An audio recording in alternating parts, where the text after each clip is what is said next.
பார்வதியின் சக்தி யுத்தத்தில் வானராஜன் பக்தியுடன் முருகனை துதித்தான். உமது தாயார் பார்வதியின் சக்தி உனக்கு துணை நிற்கும் முருகனே. சூரசம்ஹாரத்திற்கு முன் முருகன் தாயார் பார்வதியின் அருகே வந்து வணங்கினார். அம்மா, தர்மத்தை காப்பாற்ற நான் யுத்தத்திற்கு செல்கிறேன். உமது அருள் எனக்கு துணை வேண்டும் என்றார். பார்வதி புன்னகையுடன் தனது சக்தியை முருகனுக்குள் ஊற்றினார். அவர் கைகளில் இருந்து பாய்ந்த தெய்வீக ஒளி முருகனின் வேலையும் மனத்தையும் வலுப்படுத்தியது. அந்த தாயின் அருளால் முருகனின் வேல் மிகுந்த சக்தியுடன் பிரகாசித்தது. அவரின் ஒவ்வொரு அடியிலும் பார்வதியின் பாதுகாப்பும் வலிமையும் இருந்தது.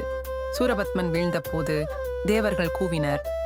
பார்வதியின் சக்தி மற்றும் முருகனின் வீரியம் தர்மத்தை காத்தது. இந்த கதை தாயின் அருள் மற்றும் சக்தி எந்த போராட்டத்திலும் வெற்றியை தரும் என்பதை காட்டுகிறது. பார்வதியின் சக்தி நம் வாழ்க்கையின் சவால்களிலும் நம்மை காக்கட்டும்.